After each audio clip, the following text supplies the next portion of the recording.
everyone to Holistic Health Talk. I'm your host, James P. Madonna.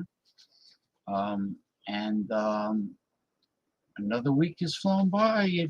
This is the first Holistic Health Talk show of 2024, beginning of February. And I want to welcome everyone. And hopefully, everyone is eating healthy, organic, detoxifying, exercising safely, and doing well for 2024. Now, I don't believe in New Year's resolutions because if you did the right thing for the year past, you wouldn't need New Year's resolutions to join a health club. And here he is, the one and only, my co-host, the Commodore Jeff Zambello. Let me pipe him aboard our pirate ship, our holistic health pirate ship.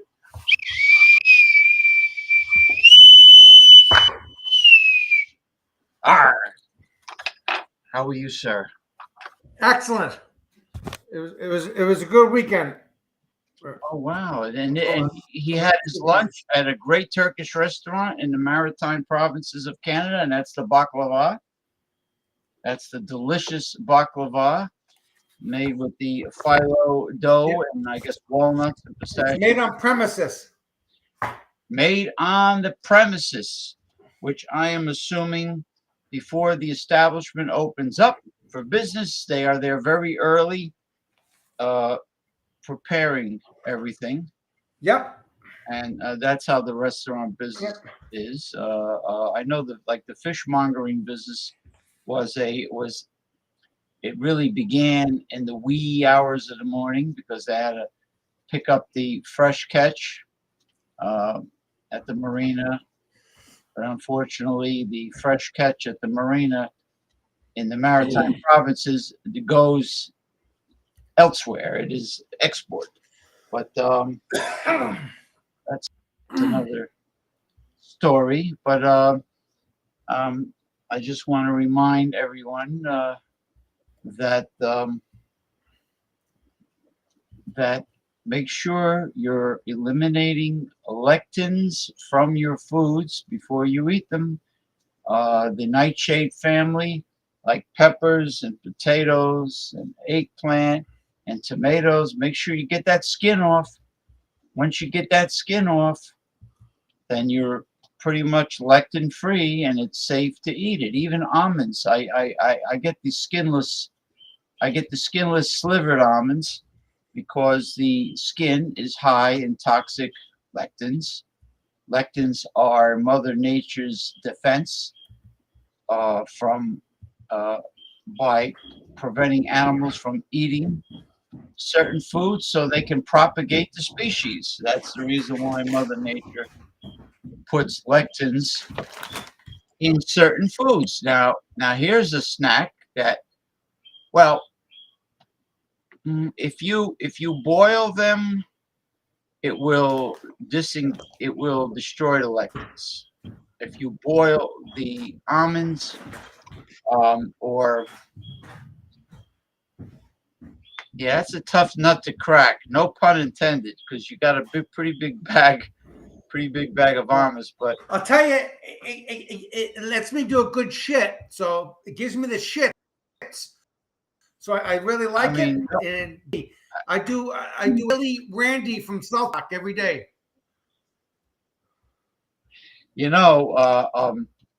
I played some. The last time I played South Park episodes, I got warnings from YouTube of a copyright infringement. Are you kidding me? So it's not just music. If I was playing clips, I was playing clips of the episode where they were making fun of people from New Jersey, and I was playing clips. They had the guys, that looked like they worked out. They had a fake tan. They had the spandex shirts on. All the heroes. I showed it to you. Like, well, they were making fun of the Jersey Shore show. So I got a whole bunch of Mike the Situation. The Situation. He's a DJ, I think. right? So I got all kinds of copyright warnings from YouTube, and they actually took it. They removed it from my video. They took it off. They censored me. So Wow. even episodes of a popular long running show is also copyrighted, which is crazy. Um, it looks like the other jumbalonies are late. You know, they know what time I start the show, but when they come, they come. And if they tell me they're coming and they don't come, I'm going to savagely bash them on this show. Savagely. Because Was Michael Hilton gonna come too? That's what he said. Good. That's what he said. That's what he's, what people say and what they do. You know how it goes. Two different things. I was always sincere. I always try hard to be a man of my word, but not everybody is like that. And, I'd rather hear the truth from people, even though it might not comply with my suggestion or my wishes. I'd rather hear the truth than have somebody blow sunshine up my ass and, or smoke and bullshit me. Now, I figure I wait for before I do any sports talk. I figure I wait for um, Ronnie Simpson, because he's very knowledgeable in the fine detail of what's going on in the sports world. But we could talk about health and fitness and things like that. Now, I do want to say that doing the planks with the wheel, like that article recommended, works wonders for my core, for my abdominal muscles. I'm telling you. So what I did was, I had a bag. I purposely got it from Home Depot. I got a bag of cheap, a 10-pound bag of cheap crushed black walnut shells that they use for, like, instead of sandblasting, they use the walnut shells because it doesn't damage the item that's being sandblasted. So I got it for this, and I put it in a Navy ditty bag, with the drawstring, which is a cloth. A little dicky bag, little dicky Doyle bag. Little dicky bag. A ditty bag is it's like a laundry bag, and Does I think this that's what bag happen to have a rich father-in-law?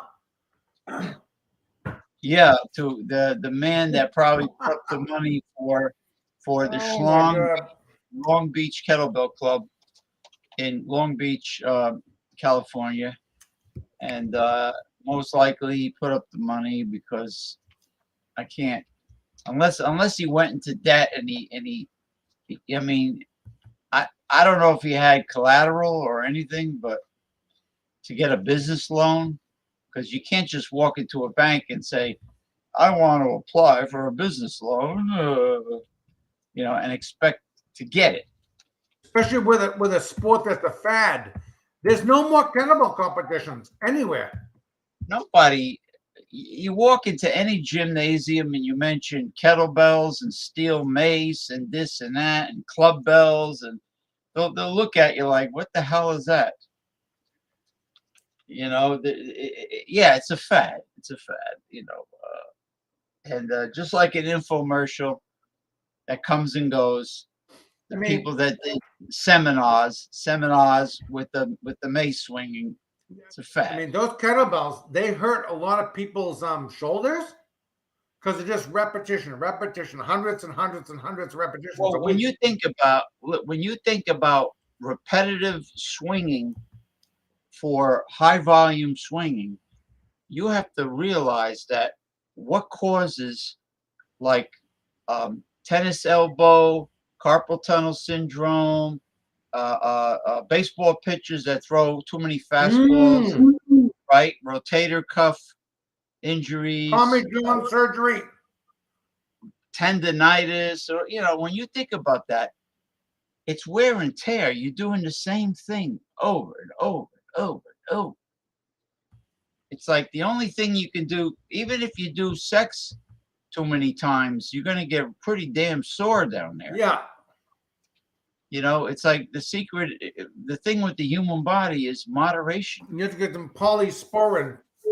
The, the, the human body needs to recuperate Yeah. from stress. It needs to rebuild. And if you're doing high volume of anything, I mean, just think about it. The tennis player, Even Ron Jeremy has to recover. right? Yeah, that's what I'm saying. Like a tennis player, let's say they're right-handed, and hit the ball, hit the ball, hit the ball. In practicing and in tournaments, they hit, bing, bang, bing, bang, bing, bang.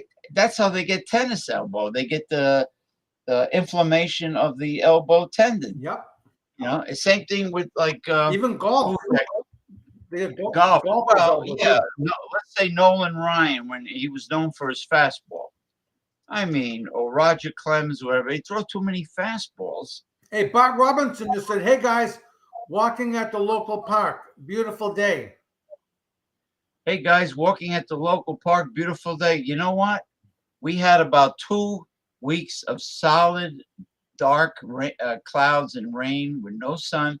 Now we've had a couple days of crystal clear, dry, no clouds in the sky. The sun is out.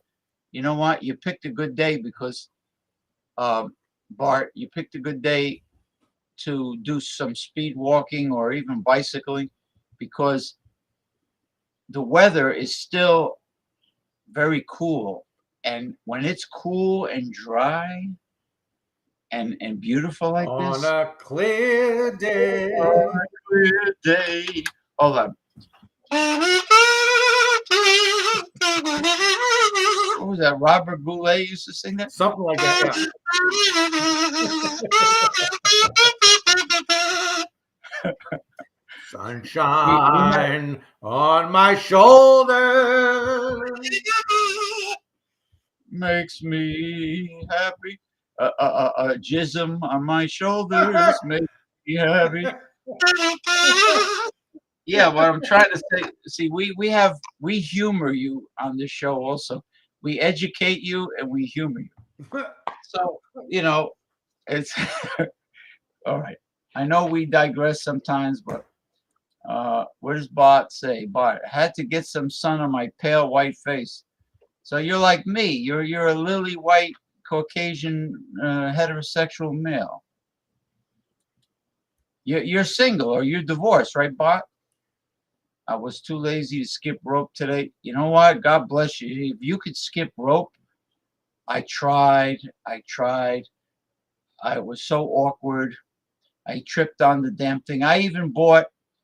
I shouldn't have gave it away. I bought an Everlast rope, a jump roper with the ball bearing inside and a leather. Oh, I love the leather. Yeah, made by the famous boxing supply company Everlast. It was a leather strap. Yep. No rope. A leather strap with a ball bearing. Yeah, the leather handle. cord. Right, and I was a jackass for getting rid of it because I couldn't jump rope, but I should have kept the friggin' thing because it was an Everlast. Like I said, it was great. You know, let's see. Bot says, cook it up some ground deer meat later. Oh, and a couple cold, cheap beers. So when you say cheap, you mean like macro beers with preservatives and chemicals in it. Yeah. Right now I'm making from scratch. I have a big stock pot of Cuban style black bean soup boiling right now. And I always love black beans. I like black beans. Black beans are high in antioxidant polyphenols because of the pigmentation that makes them black. Any brightly colored or deep colored food is strong in antioxidant. And beans are healthy anyway. But yeah, I soaked it overnight. I got rid of the lectins because beans are notorious for being high in lectins. I strained it. I put it in the colander. I strained it. I washed them really good. Got all the dust and dirt and lectins out after soaking them overnight, and then I made the soup. Never single, never married. Fuck no, ha ha. You're a Fooled smart man. around and fell in love.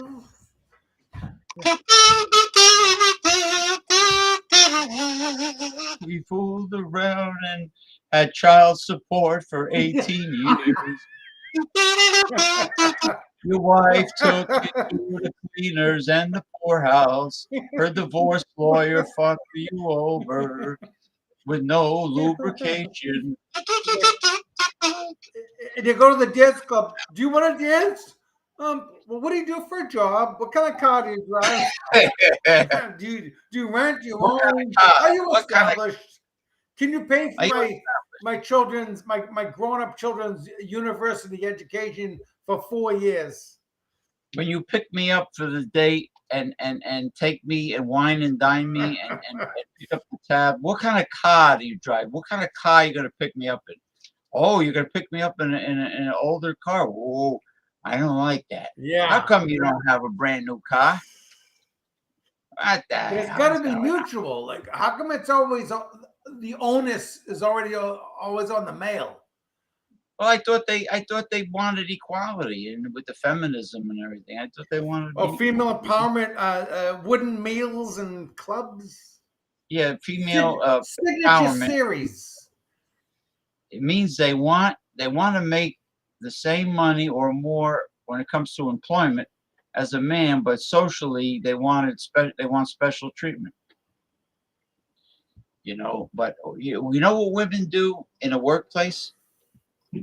Let's say the woman's getting the same pay as you, and she'll say, "Excuse me, could you help lift this and put it up on the shelf? You're a big strong guy. Could you wait? Why can't you get a step stool and do it yourself? You're getting the same pay as me." Exactly.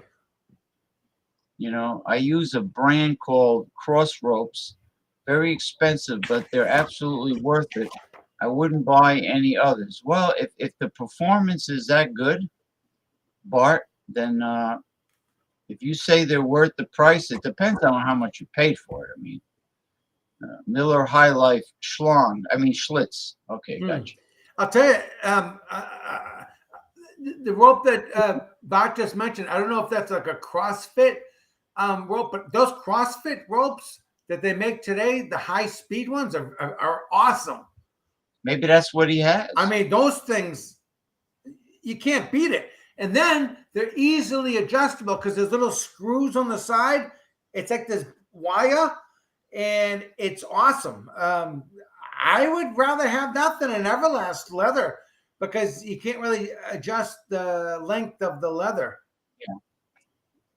Oh, no? Oh, that's not good. You got to be able to adjust the length depending on how tall you are. I know. Maybe you can. Maybe I'm wrong, but what if the CrossFit ropes are awesome, or the cords, whatever they call them. What if a guy's 6'5" and he's got long, lanky legs and spindly arms, long legs? He has to adjust and narrow shoulders with a mustache. Narrow shoulders. Yeah. Let me tell Bart, crock pot. It's good, but you know what? You should really invest in a hot air fryer, electric hot air fryer. Everybody I know that has one loves it.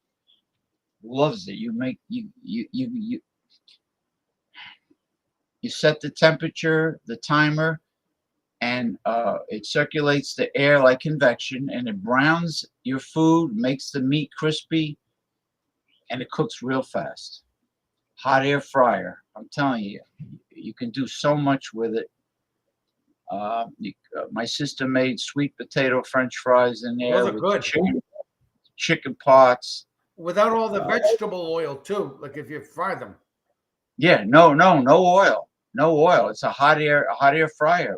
No, the only if you want to use a top quality extra virgin olive oil as a condiment, to flavor your food. That's great because I'm a big fan of really good olive oil. You know, it's really Olive healthy oil, for as in Popeye, in Bruto. Is it Bluto? That was Bluto's girlfriend, right? Olive oil, or was that Popeye? Bluto constantly tried to manhandle her and forced himself on her. And I always wonder, where did Sweet Pea come from? Was it an orphan? Was it an orphan? I know Olive Oil was never pregnant in the cartoon. Hmm. I know that. You fooled around.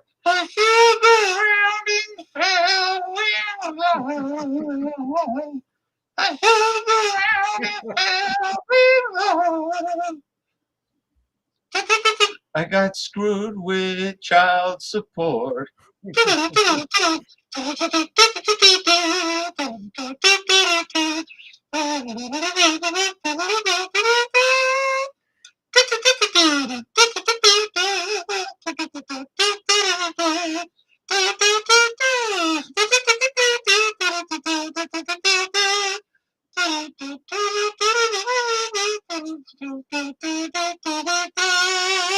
There was a very, very good video that you posted this past week on the dating game.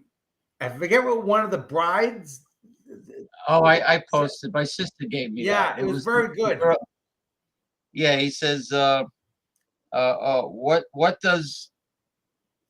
does your husband what does your husband what do you say want to put on does what does your husband want on his wiener or Yeah, doesn't yeah, allow? yeah. Yeah. What the hell? Yeah, something like I forgot what he said. Yeah, yeah, yeah. It was very funny. Yeah. Ben Gay. Ben Gay. Ben Gay. The answer was, what does your husband not Want want you to one put on on his his wiener? wiener. Yeah. And she said, Ben Gay. Now the wiener was a setup.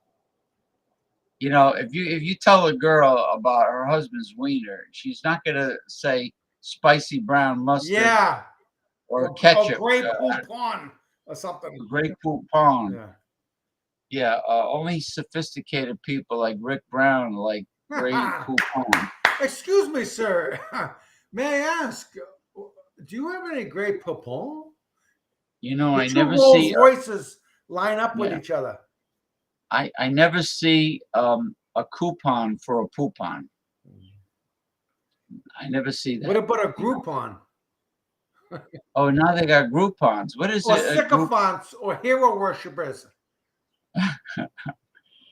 Now I gotta tell Bart, my brother-in-law's Jerry is a big-time hunter, and one time he had a good year, and he gave me a big venison pot roast and a tenderloin. You know, I made 6 quarts of chili in my. At the time, I had a pressure cooker. I made 6 quarts of venison chili with that pot roast, and you know what? You didn't even notice it was wild game. Hmm. You know, with the hot peppers that I grew in my garden back in Lodi, and Oh, I like that tomatoes and guy. everything. Yeah, that was when I had the lobster, The lobster, Mr. Lobster. Mr. Lobster. I should not never have put Mr. Lobster outside because the spring got rusty. And I like And all the charms, not the charms, the wind, oh, the the wind wind, chimes. the wind chimes, wind You know chimes.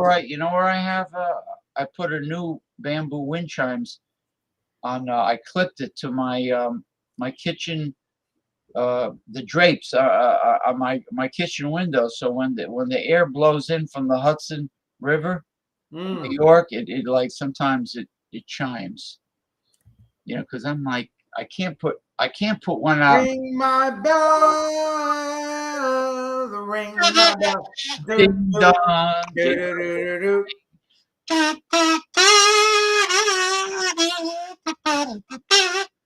Quarter pound, half pound, and 1 pound rope each. Oh, they're weighted. Oh, they're weighted. They're weighted ropes. Bart says. Ring my bell. You have one kid, and the woman's got you your balls in a vice. All you need is one child in the United Yep. States. One child. That's it. So Bart, you're a swinging bachelor. You're like you know who was never married? The late Vincent Gardenia, the actor. Oh yeah, Yeah, he decided to be a lifetime bachelor good for him. because people are annoying. They always say, were you ever married? Oh, you were never married? How come you were never married? What's going on here? What's your problem? What's going on there? Wow, you're never married. Wah, wah, wah, wah, wah. And they, well, maybe you don't want to get married. Maybe maybe you see what happens to other men and you decided not to. Exactly. Doesn't mean the man is gay. Yeah, yeah, food is good food. I know a lot of guys who really enjoy cooking and they learned and they made it their business to and they're not bachelors except my poor brother who's married that has to do his own cooking because his wife won't do shit. They're only together because if he got a divorce, she would screw him in the court because he still has one child, one daughter who's a minor. Okay, his other daughter's in her early 20s now, but he has one more daughter who's a minor. So for financial reasons, they're like they they live in the same house, but they don't. They do their own thing. There's no, they don't share the same. They don't have any conjugal visits or no. There's really no love. Has the love gone? How does that song? Yeah. Where is the love? Da, da, da, da. Donny Hathaway. Remember Donny Hathaway? Oh, I don't remember. That's the singer. Where is the love? Da, da, da, da, da, da, da. La la la la la la la la. There's a lot of beautiful songs. Oh my gosh. 70s. Dan Howe. The Eight- 70s were unbelievable. Yeah, the 70s and What brains? What the talent? 70s and the 80s. I mean, the 80s was a real fun decade for me. I had a lot of fun. Oh God, yeah.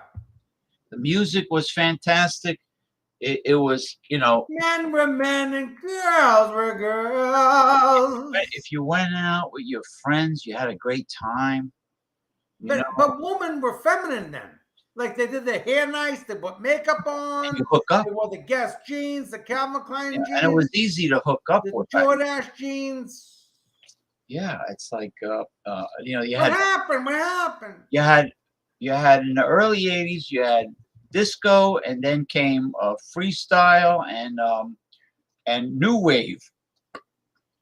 New wave. New wave was great music. Oh, I love the nightlife. I love Like the the boogie with on the disco. Oh yeah. you had Oh, I love the nightlife. I love the boogie. now then you had like what was it um dancing with myself. That was not Adamant. That was the other guy that sang White Wedding. What the hell? Oh yeah, yeah. Billy Idol. Billy Idol. Oh, he was great. Da, da, da, da, da. White Wedding. And the guy's like, da, Freaking awesome. da, I da. like Rebel Yell.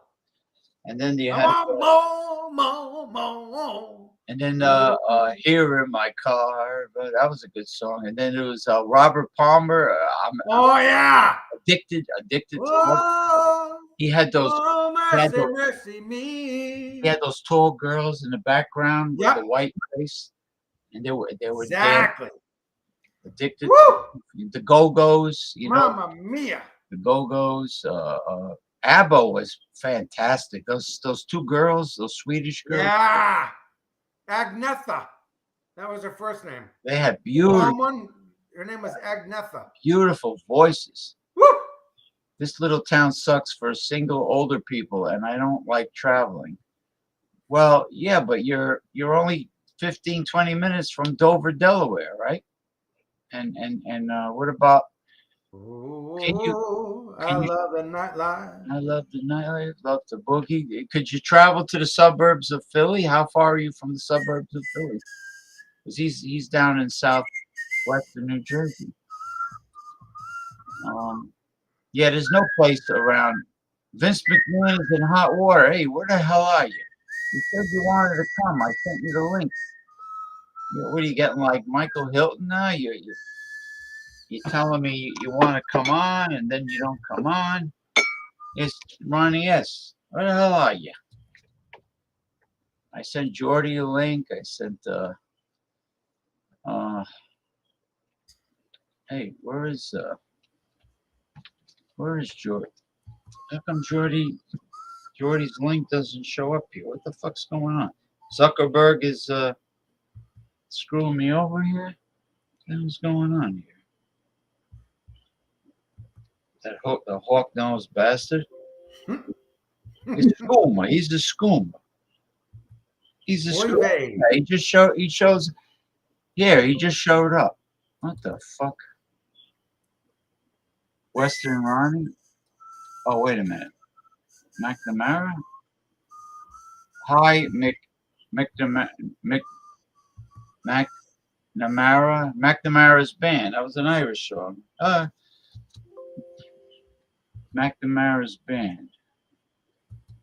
King of Dots. Billy Idol. We don't talk about politics on this show, King of Dots. So I'm not going to acknowledge your political sarcasm. And Billy Idol had a badass, underrated guitarist, Steve Stevens. That has to be his. That has to be his stage name, Steve Stevens. It's like, or else he had very cruel parents who like to play a joke on him. it's like if I use a stage name, Willie Williams. Carl E. Murray, or what about Oh, Salvatore Manella, Sal Manella, or Mike Hunt. Mike Hunt, or Phil McCracken. Oh, Bend over. You know what they can Bend over, boom, boom. Bend over and Phil McCracken. Wait, what does he say? Hold on. King of Dots says, I don't want to come on to Pinko Central. I'm bored. Oh, you see, he's making sarcasm now. That's funny. You really think that trickle down economics is for real? You were lied to, King of Dots. You know, are you in a high tax bracket that you're crying about? I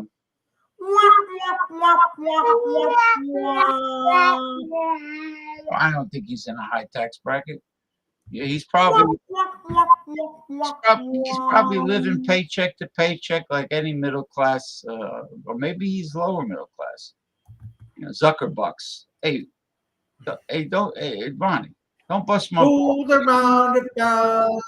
How am I going to talk about Vince, the update on what's happening with Vince McMahon and baseball, and if you're not here. Yeah, freaking Cashman. They better fire that guy. You know what he's doing? He got another veteran player. Oh, Why does he bother? I hope he's not signing him to long-term contracts.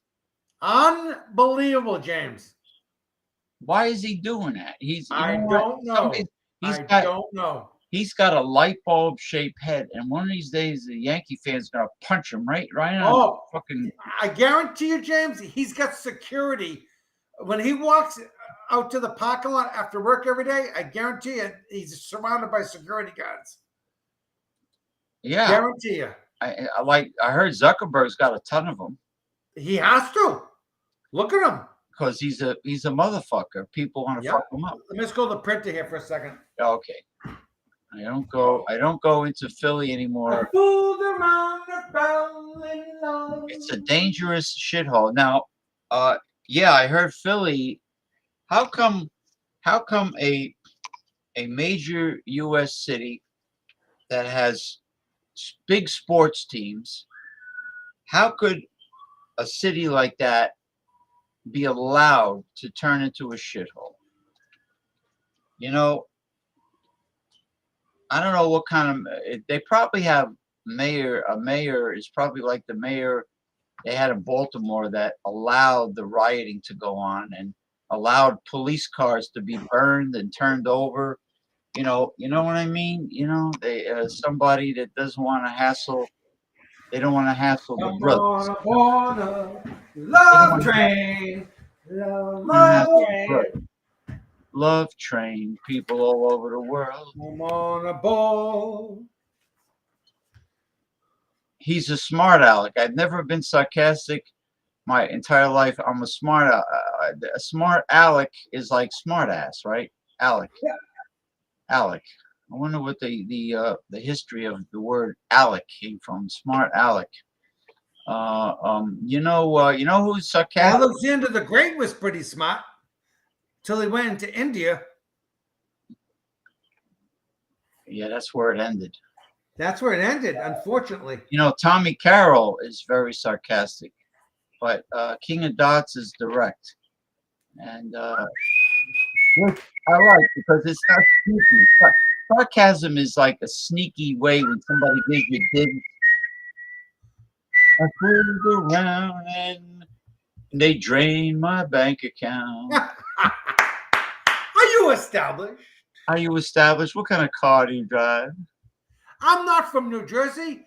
I'm from Southern California. My people live in Southern California. My people. I'm not going to mention anything about Vince McMahon unless you come on a show, like you said, and you contribute. That's it. That's it. What have you? Your wife is telling you not to come on the live show to spend every Oh, that's the Can you do that on the kazoo? Yeah. Loompa. Wait, hold on. All right. Do, do, do, do. You just cracked the Miller High Life. You know who likes macros? Ron Terrio's friend. Ron Terrio's redneck friends. They like all that macro shit that because they're flag wavers. I don't drink anything with chemicals in it and preservatives. He's a rich man. That's why I'm a rich man. She's a rich girl, and you're gone too far.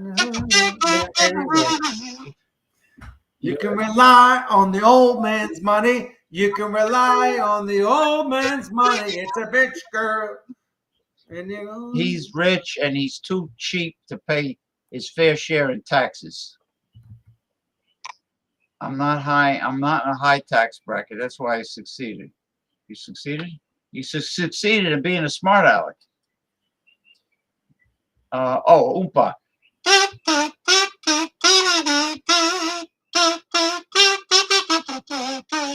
Oompa, oompa, poopity poo. I ate fiber and I shit a lot of poo. Randy from South Park. What? Yeah, Randy Marsh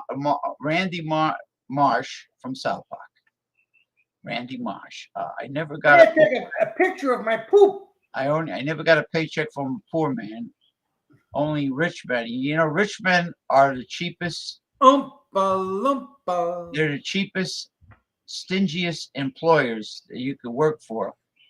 I worked in the wealthiest community in the state of Ohio, and I retired securely. Oh, I thought you were like a young smart aleck. You're an older, established man. I didn't know that, King of Blocks. I didn't know that. Philly has a new woman mayor. Yeah, that's why she's not tough on crime. Women will not be tough on crime. I'm sorry. It takes, and I got to make this statement. It takes a village. It takes a village. It takes a village. I got to mention to King of Dots, the only time I wholeheartedly endorse a Republican politician is when they're running for mayor of a large city, because a Democrat cannot run a large city because they're spineless wimps. You have to rule with an iron fist when you're running a big city, because the people are animals, and the inner city people are deranged. They have psychiatric issues. They're criminals. They skooma, like my grandfather used to say, skooma. Sicilian grandfathers, skooma. And that's the only time I would endorse Jabroni. Facetiousness. Jadrulo. Now, speaking of jadrul, which is a cucumber head. Hey, Ronnie S., where the fuck are you? Jadrul. You got seeds. You got a cucumber for a skull with seeds inside. Being a private contractor is the key to success. Oh, well, God bless you, man. You retired comfortable. I give you a lot of credit. Here, I'll toast King of Dots.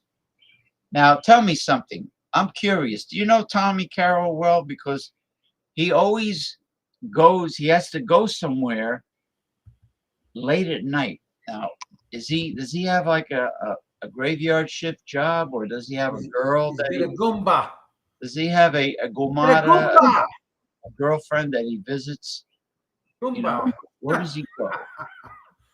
A gumara. Gumara with the apartment. He's paying for an apartment. Yeah, he rings her doorbell. He's ringing her bell. Ring my bell, ding a ring. Ring my bell. Ring my bell.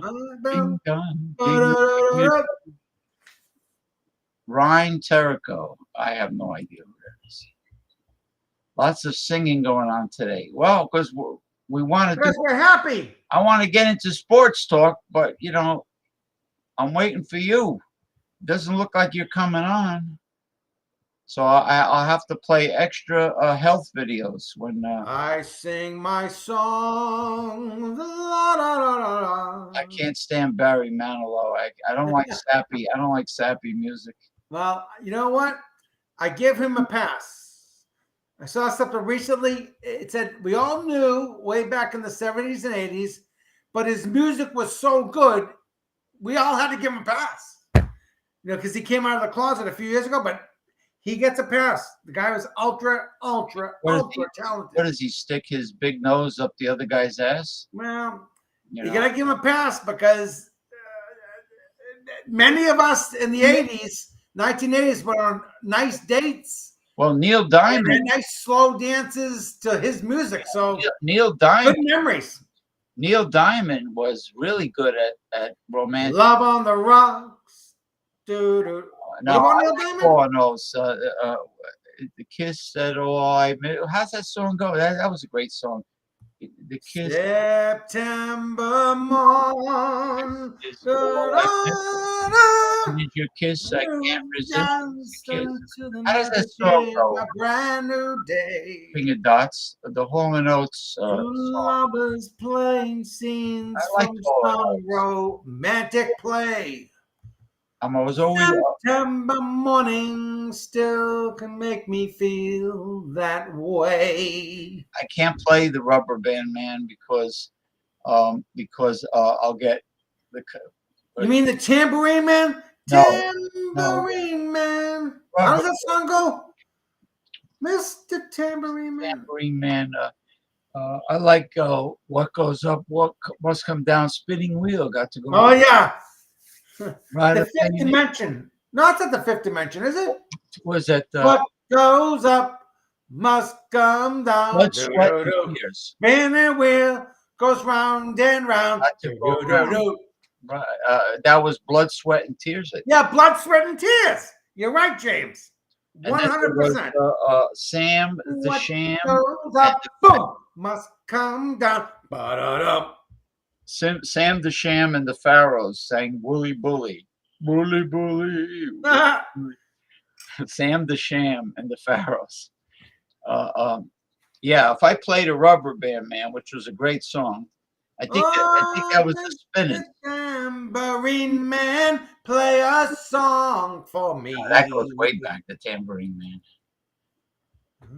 So, all right, you know, Da, da, da, da, da, da. King of Dot says I'm an older, established smartass. Oh, Mr. Tambourine Man, play a song for me. Well, New York City was running well with a young Giuliani and also Bloomberg, Michael Bloomberg. They were They Republicans. cleaned it. Giuliani, one thing we can say positive of him is he cleaned up the streets.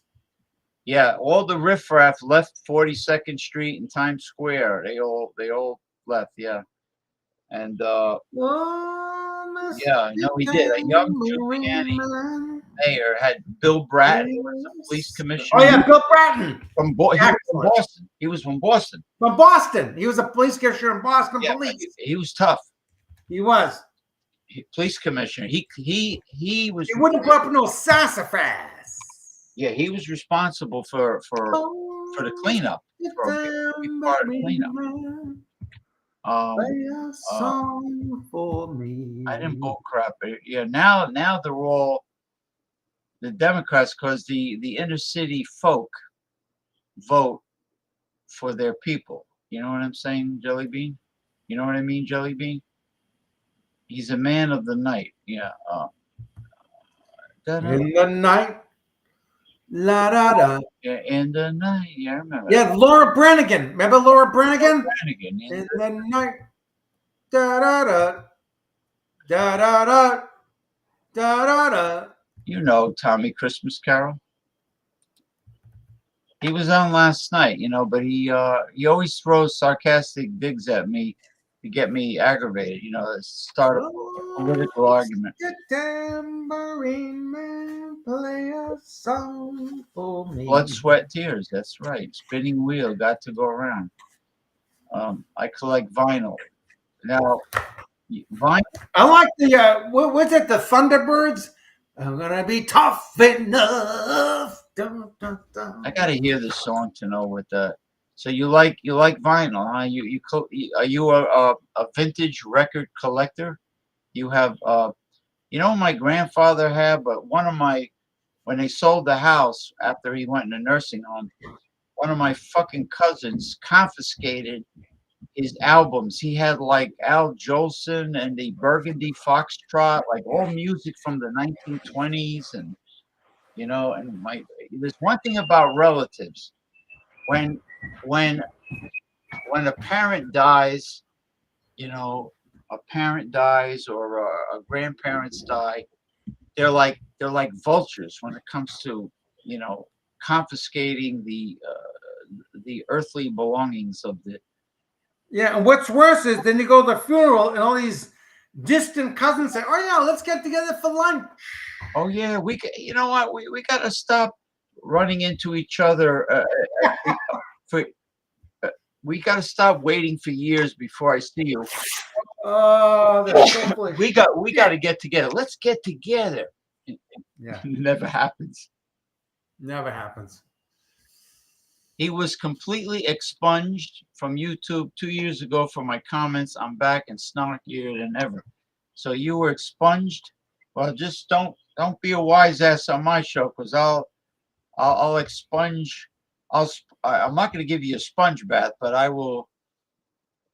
The black shillelagh, a good old fashioned nose job. Oh yeah, my blackthorn shillelagh I have over there. The cudgel. It's the cudgel version. They vote for free stuff. I love free. My name is Michael Hilton, and I've got a nickel. Those that live on a fixed income and those that are low income, you know what?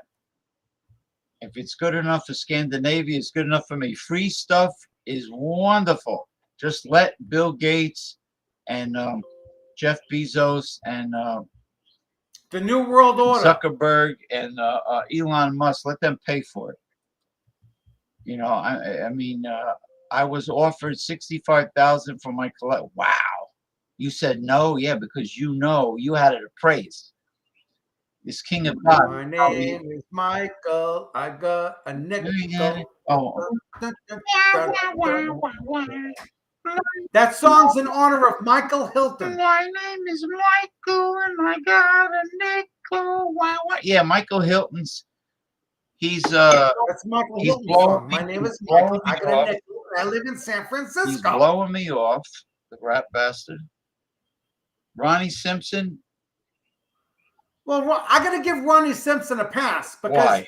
he has a beautiful swimming pool in Florida. So, you know, I don't know where he is. He doesn't tell me he's by the pool.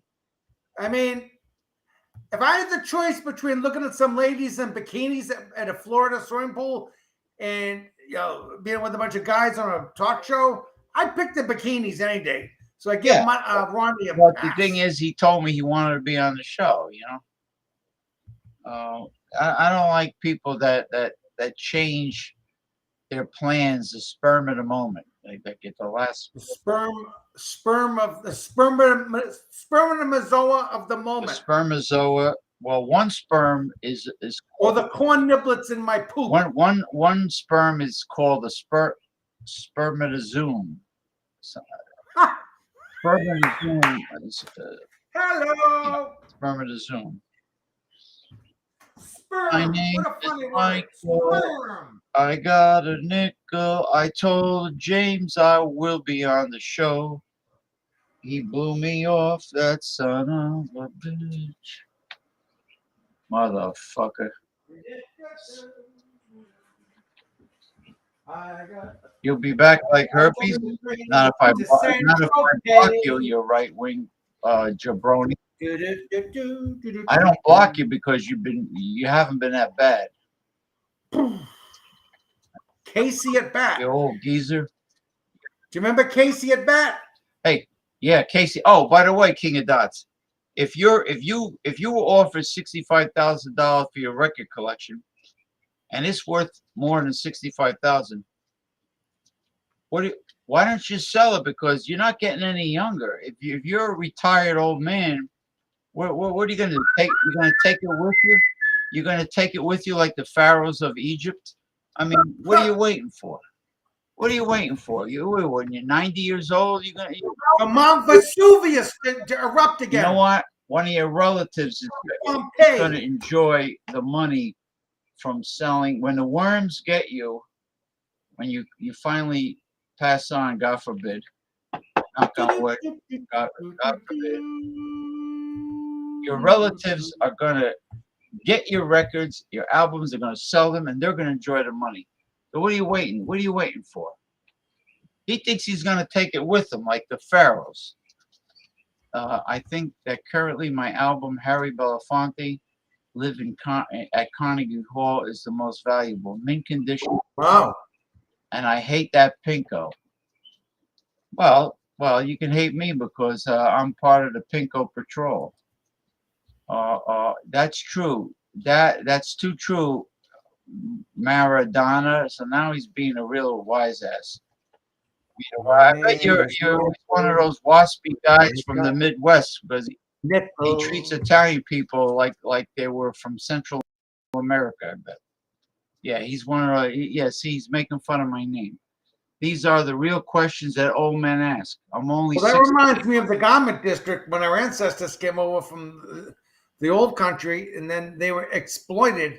You must work faster. You must work faster. You must work faster. I bet people that worked for King of Dots were working under sweatshop conditions. You know, I bet he only gave them Betty Boop, like a half hour for lunch, and if they had to go to the bathroom, he docked their pay for going to the restroom. I bet that's what he's like. 68 years old. Well, when do you want to enjoy the money from your albums? When do you want to enjoy? When do you want to enjoy the money? What the hell's wrong with you? The patrol, the Pinko Patrol. You're damn tootin'. And what this Ronnie S? You're jabroni. You're jabroni. Where the hell are you? Are you sitting by the pool? You got the cabana boy bringing you drinks and the tiki bar outside. He says, I'm here to watch Pinkos. It gives me purpose in life. Well, the Commodore is conservative. You know, but this. Yeah, but you and I are brothers. You and I have an agreement. We have a treaty. We No just politics. keep that out of our relationship, and it keeps us grounded. Yeah, because because We have an agreement. if people, you know how many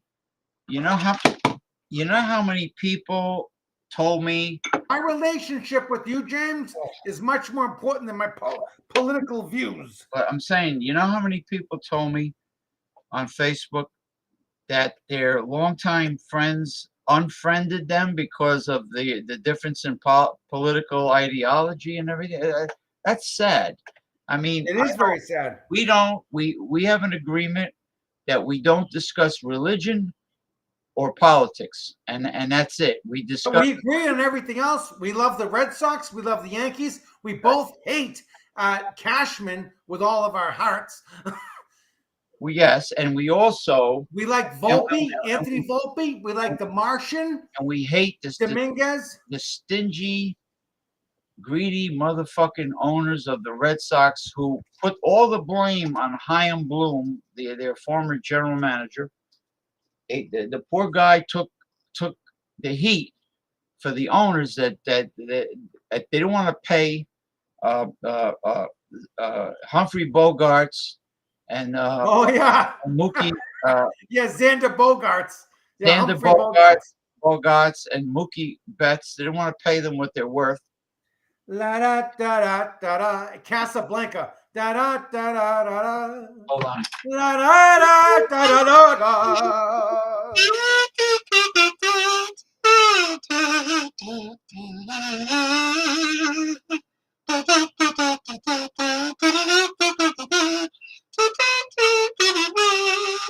King of Dots is a pain in the ass.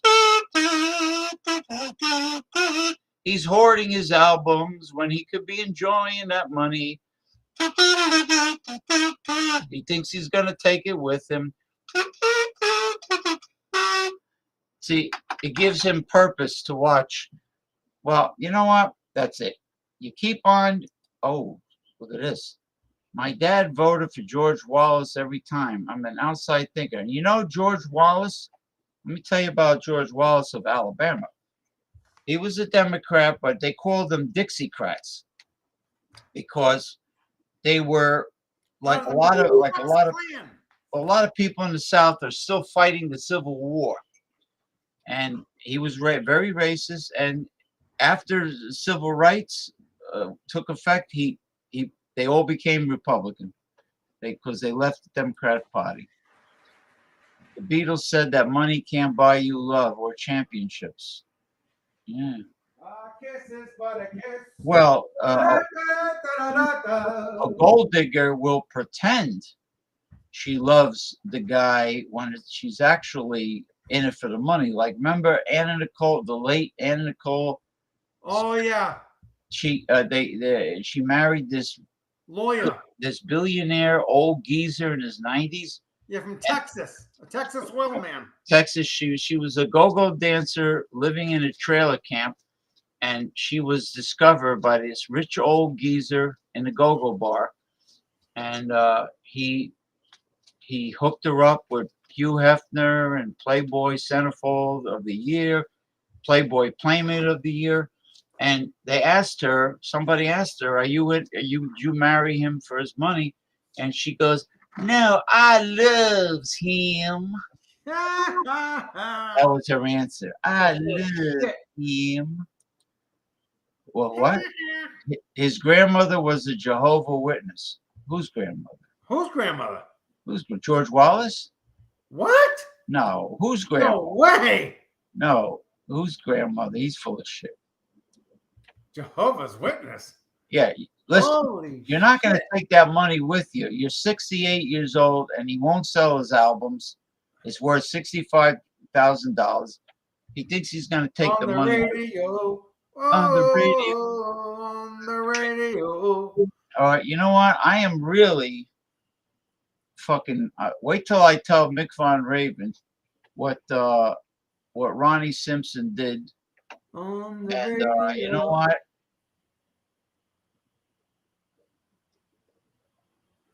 It's really not nice. On the radio. Yeah, whatever. Anyway, I'm gonna play some nice health videos. One is on the benefits of garlic and I fennel. think I have to go, James, to the gym pretty soon here, so I might have to bid adieu. Yes, you might have to bid adieu. Bid adieu. Let me pipe you away. Bid adieu or do a crap in the toilet. So. Oh, you're percolating too. Yeah, so I have to do a doo-doo. Bid So- adieu and do a doo-doo. Do because you need With my poo. you need a colonic evacuation. From all the baklava. After you evacuate your colon, then you have to evacuate the office.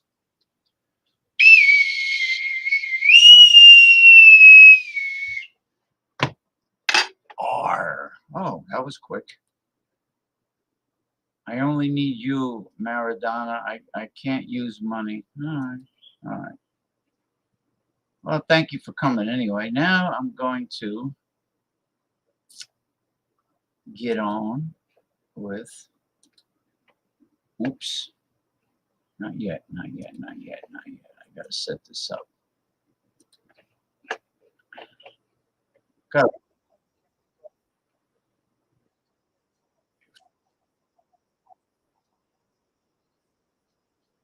You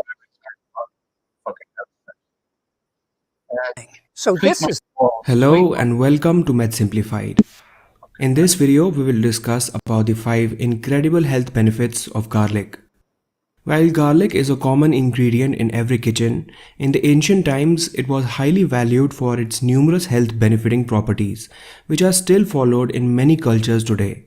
Our ancestors have been using it as a bug repellent, medieval Europe against plague, and Egyptians would even bury it along their dead. Garlic is most commonly used for conditions related to the heart and blood system. It contains number of chemical compounds that can cure conditions include high blood pressure, high levels of cholesterol in the blood, skin conditions, various infections, and a variety of other ailments. So in this video, we will be looking at the 5 amazing health benefits of garlic and the science behind it. Garlic is very good for cardiovascular health. Garlic and its preparations have been used as agents for prevention and treatment of cardiovascular diseases since ancient times. Garlic contains number of chemical compounds like diallyl trisulfide, allicin, etc. that have been shown to reduce the levels of LDL cholesterol, which is also known as the bad cholesterol, and leads to atherosclerosis, which is hardening of the blood vessels. Garlic is also very good for people with hypertension or high blood pressure. A study was done in 23 patients, all with high cholesterol. 13 of them also had high blood pressure. They were divided into 2 groups.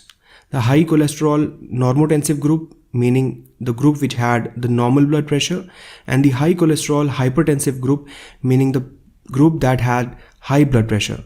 They took garlic extract supplements for 4 months and were regularly checked for blood lipid parameters as well as kidney and liver functions. At the end of 4 months, the researchers concluded that the garlic extract supplementation improves blood lipid profile, strengthens blood antioxidant potential, and causes significant reduction in systolic and diastolic blood pressure. It also leads to decrease in the level of oxidation products in the blood samples, which demonstrates reduced oxidative stress in the body. In other words, garlic extract supplementation reduced high cholesterol levels and also high blood pressure levels in patients with hypertension. Garlic is good for gut health. As most of you may know, our gut contains billions of good bacteria that help in digestion and are very important for a healthy gut. If we don't take proper diet or if we are taking certain medications like antibiotics, the levels of these good bacteria in our gut decrease and they can lead to poor digestion, bloating and diarrhea. Now, there are certain foods that help in the growth of these good bacteria in our gut, and these foods are majorly divided into two types: prebiotics and probiotics. Garlic is a very good example of a prebiotic. Prebiotics are compounds in food that induce or grow the activity of beneficial microorganisms such as bacteria and fungi in our gut. Garlic is naturally high in inulin, which is a type of non-digestible carbohydrate or functional fiber that feeds the good bacteria in your digestive system. And it basically acts as a fuel for those bacteria to do their job better, which makes your gut function better overall. And as per a study in food science and human wellness, garlic actually promotes the growth of friendly bacteria like bifidobacterium, especially in the gut, and prevents disease promoting bacteria from growing at the same time. If you want to know more about prebiotics and probiotics, click the link in the I button above to learn more. Garlic is good for health. Environmental stress could include the aging process, smoking, pollution, traumatic brain injury, or excessive alcohol consumption. Oxidative damage from free radicals that are produced in our body contributes to the aging process. Garlic has potent antioxidant and anti-inflammatory properties, so it promotes brain health. The combined effects of reduced cholesterol and blood pressure and having significant antioxidant properties, garlic is effective against neurodegenerative diseases like Alzheimer's disease and dementia. Garlic has very good antibiotic properties. Diallyl sulfide, a compound in garlic, has potent antibiotic properties, according to a study published in the Journal of Antimicrobial Chemotherapy. Allicin, one of the active principles of freshly crushed garlic homogenates, has a variety of antimicrobial activities. Allicin in its pure form was found to exhibit antibacterial activity against a wide range of gram-negative and gram-positive bacteria. Also, it demonstrated antibiotic activity against multi-drug resistant strains of E. coli. Garlic also contains another chemical known as ajoine, which is very helpful in fighting fungal infections like ringworm, jock itch, and athlete's foot. 0.6 to 1% gel of ajoine is available in the market, which seems to be very effective in treatment of fungal infections. Garlic is a good blood purifier. Your blood is responsible for a lot of things, ranging from transporting oxygen, hormones, sugar, fat, and other cells to your immune system, to cleansing your body systems and further keep it moving. Toxins are stored in our body on a daily basis through certain types of foods, pollution, and stress, among other factors. Detoxification process boosts the immune system, improves the skin, and regulates healthy changes. Garlic has long been known for its heart benefits. However, garlic is also good at detoxifying the body. Garlic is not only antiviral, antibacterial, and antibiotic, but it also contains a chemical called allicin, which promotes the production of white blood cells and helps to fight against toxins. Evidence also proves that garlic detoxifies the body by protecting the liver from toxic agents. You can also watch a video on top foods to detoxify our body by clicking on the I button above. So these were 5 amazing health benefits of garlic. In the end, I would like to add a note on how you should consume garlic. Freshly crushed or chopped garlic has the most health benefits. Garlic powder and aged garlic extract are also high in healthy compounds. Garlic oil has fewer health properties, but can still be used to add flavor to cooking. The way we prepare garlic affects its strength. Those all-important garlic enzymes are inactivated by compound is destroyed during cooking. So for getting the maximum health benefits of garlic, it's best to consume raw garlic. Allicin is created when 2 separate ingredients in garlic connect with each other. One is a protein fragment known as allin, and one is a heat-sensitive enzyme known as allinase. In the intact clove, these substances are isolated in separate compartments and do not commingle with each other until we slice, press, or chew the garlic and rupture the barriers between them. It has been found that heating garlic immediately after crushing or slicing can destroy the heat-sensitive enzyme, which results in allicin not being created. A good way to avoid this is by simply adjusting how we prepare garlic. When we chop, mince, slice, or mash garlic, it is best to keep them away for at least 10 minutes before heating them. During this time, the maximum amount of allicin is created and we will get all the medicine we are looking for in garlic, even after it is cooked. You can also consider taking garlic supplementation. I have included links to some of the best garlic supplementation in the description box down below. So thank you so much for watching this video.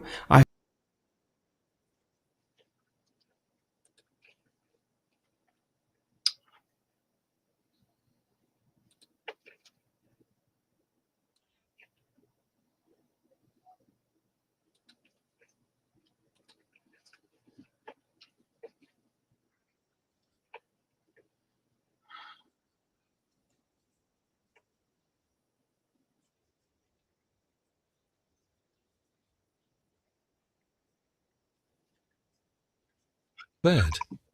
If you're frequently struggling with urgent toilet trips, What happens to your body if you eat fennel seeds every day? Did you know that fennel is considered one of the oldest medicinal herbs in the world? Fennel has been known to have health benefits for a long time, especially in its native lands. Belonging to the Apiaceae family, the same as carrots, fennel is native to Asia, North America, and Europe. This versatile plant is entirely edible, including the green bulb, long stalks, seeds, and leaves. Fennel, with its rich history, has been used for various purposes across different cultures and eras. In the Middle Ages, it was believed to scare off evil spirits. Roman warriors chewed on fennel seeds, thinking it would strengthen their bodies, while in ancient Greece it was commonly used as a weight reduction aid. Each country had its unique use for fennel, leading to our broad understanding today of how and why to utilize it. Fennel, dating back centuries, is considered one of the oldest medicinal herbs worldwide. It is particularly popular in Asia, where it is commonly consumed to aid digestion and freshen breath. Fennel is a significant source of potassium, sodium, phosphorus, and calcium, all beneficial to health. Research has also suggested that fennel seeds might possess antioxidant, anti-inflammatory, and antiviral properties. Discover now 7 powerful reasons why you should consume fennel seeds every day. Make sure to watch until the end, because there are some simple tips and recipes for adding more fennel seeds to your diet. 1. Regulates blood pressure. Fennel, as previously mentioned, is rich in potassium, a key mineral that helps maintain blood pressure within normal ranges. An inadequate intake of potassium can increase the risk of developing high blood pressure. Also, fennel contains other components like calcium and magnesium, all known to aid in decreasing blood pressure. Along with other foods containing dietary nitrates, fennel exhibits vasodilatory and vasoprotective properties, which can contribute to reduced blood pressure and enhanced heart protection. 2. Helps clean the blood of toxins. Fennel assists in detoxifying the blood and combating anemia, a common condition often caused by iron deficiency. High in vitamin C, fennel enhances the body's ability to absorb iron when consumed with iron-rich foods. Furthermore, its significant fiber content plays a role in reducing cholesterol levels, thereby decreasing the risk of heart disease. Additionally, fennel contains vitamins B6 and folate, which prevent the buildup of homocysteine, a harmful compound that can damage blood vessels and lead to heart complications. 3. Boosts digestive health.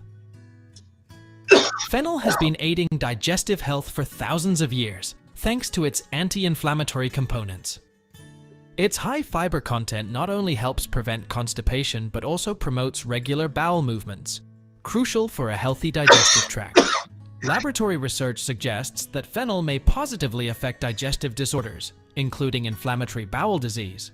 In a particular study, fennel seed extract was found to strengthen the intestinal epithelium, which is the protective outer layer of the intestines. These findings have led researchers to consider fennel as a potential complementary and alternative medicine therapy for IBD. Fennel seeds may not only enhance the flavor of your food, but also help in reducing appetite. In a study with 9 healthy women, it was found that participants who drank 8.5 ounces, 250 milliliters, of tea made with 2 grams of fennel seeds before lunch felt less hungry and consumed fewer calories during their meal, compared to those who had a placebo tea. 4. Improve sleep. Fennel seeds contain compounds that can help alleviate sleep issues, thanks to their calming properties. Rich in enithole and fenchone, these seeds are known for their muscle-relaxing properties. These components may help in reducing stress and anxiety, thereby promoting a more relaxed state that is conducive to improved sleep. Please note that the content of this video does not replace professional medical consultation. If you're experiencing significant issues with anxiety, insomnia, or other health concerns, it's crucial to consult a doctor. 5. Promotes bone health. Fennel contains components that are crucial in increasing and maintaining bone structure and strength. It is rich in essential compounds like phosphate and calcium, pivotal for the development and maintenance of strong bones. Furthermore, iron and zinc in fennel play a crucial role in the production and maturation of collagen, while manganese is necessary for bone matrix formation. Additionally, studies have shown that an insufficient intake of vitamin K, another nutrient found in fennel, is linked to an increased risk of bone fractures. Before we continue, don't forget to hit the like button and subscribe if you're enjoying the video. Be sure to turn on notifications too, so you won't miss any of our upcoming content. This simple 5-second method can help control type 2 diabetes. Leading researchers at the University of Harvard have discovered the real root cause of high blood sugar, and it has nothing to do with what you eat, how much you exercise, or your genetics. It's actually due to zombie cells that surround the pancreas. These zombie cells form a toxic blanket around the pancreas. 6. Clears the skin from acne. Fresh fennel is a rich source of vitamin C, essential for collagen synthesis, which forms the structural backbone of the skin. Vitamin C functions as an antioxidant, protecting the skin from damage caused by sun exposure, pollution, and smoke. Furthermore, the combination of vitamins in fennel improves skin cell function. This comprehensive approach helps reduce cell damage from environmental factors, leading to smoother, more supple, and clearer skin, effectively aiding in acne prevention and promoting a healthier complexion. Fennel's antiseptic properties act as a barrier against germs and bacteria, while its anti-inflammatory qualities help reduce acne-associated swelling. Compounds like limonene, enethol, and myrcene, all found in fennel, are potent in treating acne. Additionally, fennel serves as a gentle yet effective natural exfoliator, removing dead skin cells. Within Ayurvedic practices, fennel seeds are key ingredients in treatments targeting cellulite, ensuring hydrated and smooth skin. The effectiveness of fennel seeds in skincare, especially in aiding the elimination of fat and toxins from tissues, is significant. For those using a fennel scrub as part of their cellulite treatment, adding a fennel tea infusion to their diet can enhance the benefits by stimulating internal metabolism. 7. May reduce the risk of cancer. Fennel's diverse range of potent plant compounds may play a role in guarding against chronic diseases, particularly certain types of cancers. Anethole, a primary active compound in fennel seeds, has shown anti-cancer properties in research, particularly in destroying breast cancer cells and hindering the proliferation of both breast and liver cancer cells. While these studies are still in the laboratory phase, their initial findings offer promising insights into fennel's potential cancer-reducing effects. In specific test tube studies, enethole, a component of fennel, has been shown to suppress cell growth and trigger apoptosis, programmed cell death, in human breast cancer cells. Additionally, fennel extract has demonstrated the ability to inhibit the spread of human breast cancer cells and induce their death. Animal studies also suggest that fennel seed extract may offer protective effects against breast and liver cancer. While there haven't been sufficient human studies to validate these findings or to recommend fennel as an alternative cancer treatment, the existing results are indeed promising. Selenium, another cancer-fighting component found in fennel, further enhances its potential health benefits. Unique among many fruits and vegetables for its selenium content, fennel contributes to liver enzyme function, aids in detoxifying certain cancer-causing compounds, and has properties that prevent inflammation and may reduce tumor growth rates. What factors contribute to the health benefits of fennel seeds? Fennel is rich in nutrients and components that improve your health. Its antioxidants help especially with eyesight, glaucoma, reduce inflammation, and can also prevent cancer and heart disease. The essential oil derived from fennel has been found to contain over 87 volatile compounds, including notable polyphenol antioxidants like rosmarinic acid, chlorogenic acid, quercetin, and apigenin. These antioxidants possess powerful anti-inflammatory properties, significantly impacting overall health and potentially reducing the risk of chronic conditions such as heart disease, obesity, cancer, neurological diseases, and type 2 diabetes.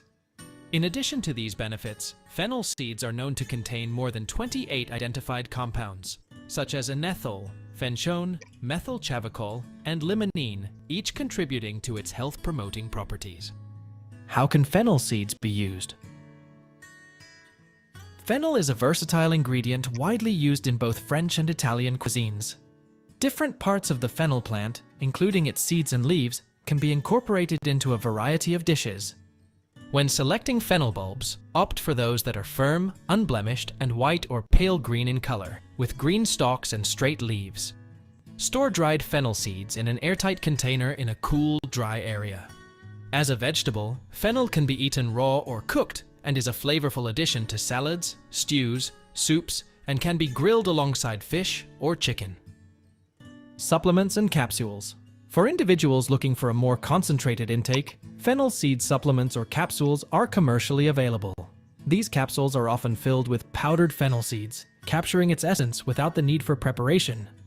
Fennel seeds can also be consumed as a tea, where the seeds are steeped in hot water to produce what is commonly referred to as fennel seeds tea. How to prepare fennel tea? Making tea from fennel seeds is a simple and time-efficient task, and it can be enjoyed daily for optimal effects.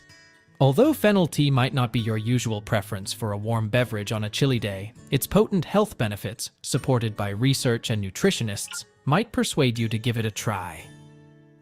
Ingredients: 1 tablespoon freshly crushed fennel seeds, 1 cup boiling water. Optional: honey or sugar for sweetening.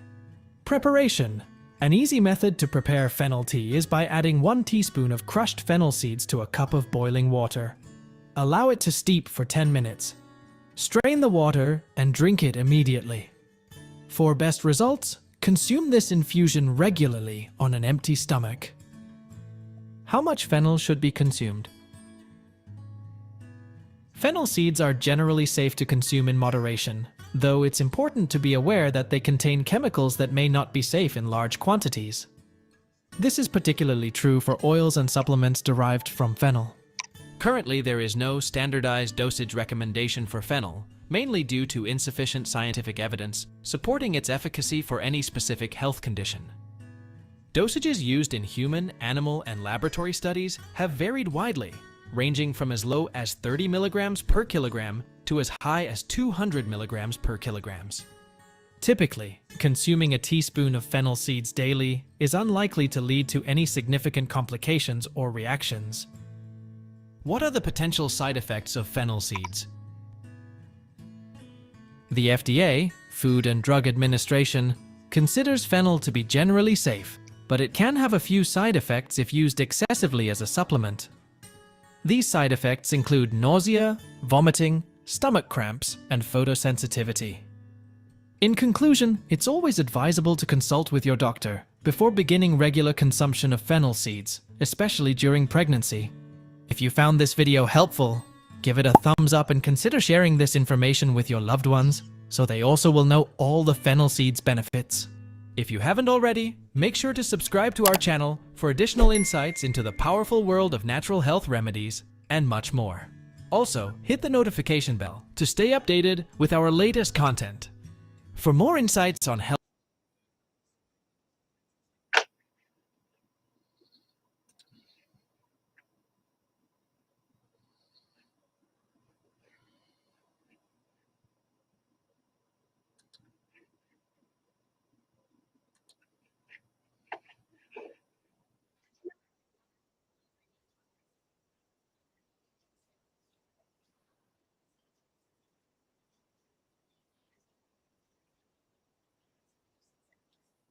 In today's video, we will delve into the fascinating world of onions, exploring both its and potential harms.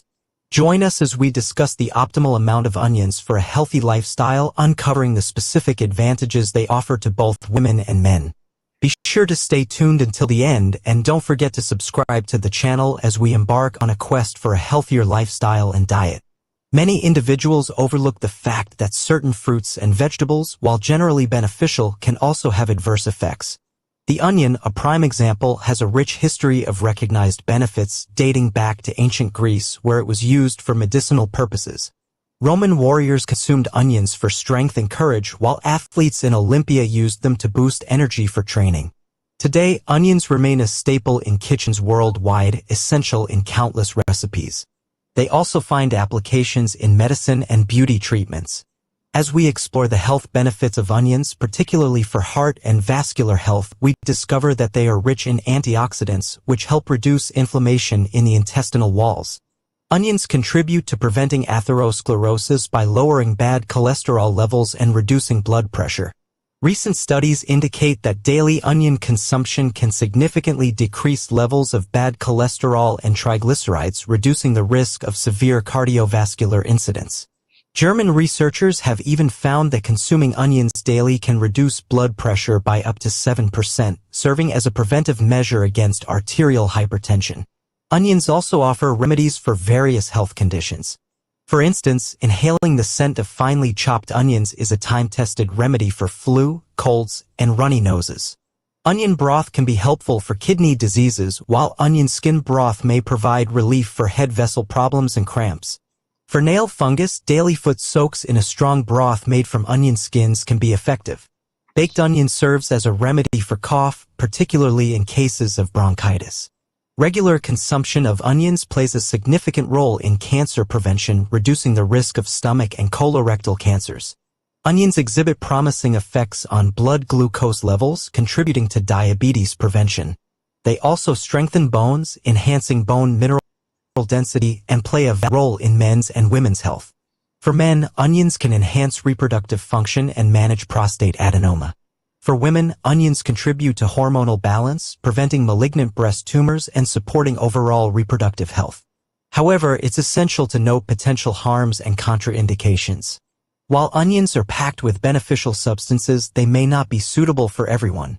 Common side effects include bad breath, and excessive consumption can lead to gastrointestinal disturbances. Onions might trigger arrhythmia in individuals with cardiovascular diseases. Pregnant women should carefully consider onion consumption, ensuring a moderate intake for the healthy development of the fetus. In conclusion, moderation is key when it comes to onion consumption. Whether you're aiming to enjoy their health benefits or prevent potential harms, maintaining a balanced approach is crucial. Remember, onions, when consumed appropriately, can be a valuable addition to your diet, providing essential nutrients for the health of your cardiovascular system and bones. Pairing this ingredient with water before bed balances sugar levels and targets type 2. Most people continue to take blood sugar medications because they still believe diabetes is a hereditary condition, even though new studies are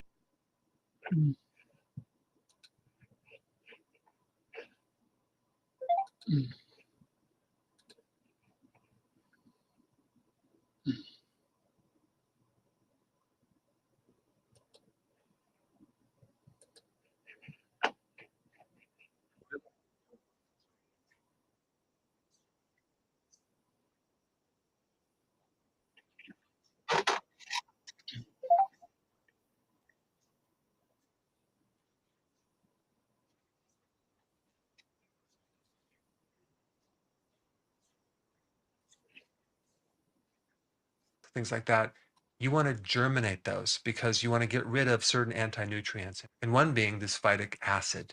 So what you could do is you simply soak these things in water with 1 tablespoon apple cider vinegar, and then let that sit for about 7 to 12 hours. Okay, and then you rinse it out, and then you can actually bake with it or cook with it, whatever. And that way you'll get rid of a lot of the anti-nutrients, because this phytic acid will really block the zinc, selenium, iron, calcium, things like that. Really got to be careful of these grains and consume only grains. If you're going to do grains at all, that have no gluten. And that would be oat, quinoa, millet, teff, buckwheat, and then just like a nut flour, you can use almond flour. And anytime you are consuming grains, nuts, legumes, things like that, you want to germinate those because you want to get rid of certain anti-nutrients. And one being this phytic acid. So what you simply soak these things in water with 1 tablespoon apple cider vinegar, and then let that sit for about 7 to 12 hours.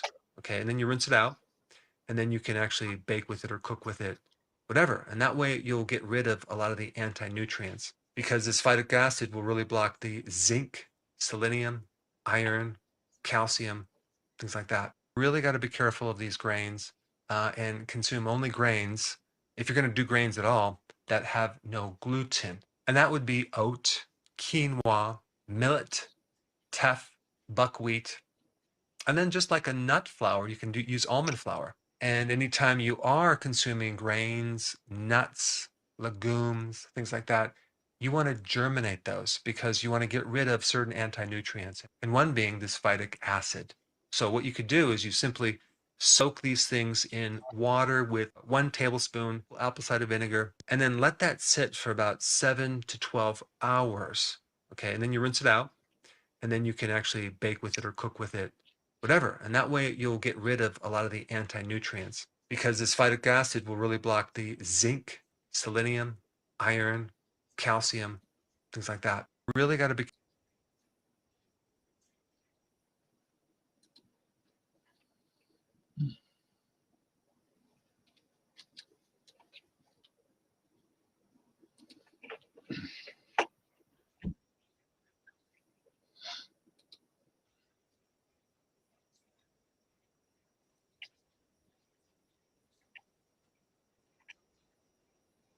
Audible.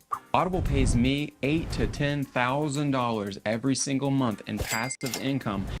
I did a video recently on the #1 best anti-inflammatory food.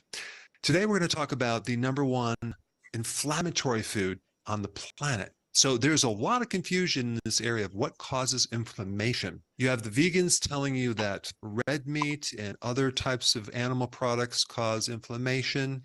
And then you have the carnivores over here saying it's the fiber that's causing inflammation. So they get rid of all the fiber and the plants, and all their inflammation goes away. So this is really confusing the public. Like, what do you do? There's many plants and herbs that have natural anti-inflammatories, right? Turmeric and milk thistle and stinging nettle root and many other plants have anti-inflammatories. But of course, they also have anti-nutrients, right? Some people might say plants weren't designed for us to consume because they don't want to be eaten. But someone could say the same thing with animals. Animals don't want to be eaten too. They want to survive, right? So there's this big battle on this fiber, right? Fiber. Is it good? Is it bad? Should we consume more of it? I know personally, for me, when I started getting rid of the grain fibers and start consuming more protein, especially for breakfast, a lot of my inflammation And went away. But I also consume a lot of plants, and doesn't create inflammation in my gut. So why is it that some people do well on more meat and maybe other people might do better on plants? Now I'm going to cover this topic in the relationship to inflammation because you have people that have autoimmune diseases, and nearly all the autoimmune diseases start in your gut. You also have a lot of people who have allergies to milk, nuts, eggs, gluten. Now there's two really interesting things I want to just mention right off the bat. There are basically two things that we can't digest. Humans cannot digest fiber. Okay, it's non-digestible. We don't have the enzymes to digest fiber. And also gluten, the protein in grains, is the only protein that we can't digest. And now what about this fiber, right? Do we have a problem with fiber? Well, some people can do well with fiber and other people can't. So what breaks down the fiber? It's your microbes. So if you were just to do some research on your own, just type in Google fiber, gut health, fiber inflammation, gut inflammation, you're going to just find fiber is anti-inflammatory. You're going to find that for so many different research articles will tell you that, but it doesn't really explain when a carnivore cuts out the fiber, man, that they feel better, like their autoimmune diseases clear up, their allergies clear up. So what is going on there? Well, what if you were to type unfermented fiber? Okay, like maybe overloading the gut with so much fiber that you can't digest it, and some of it's unfermented.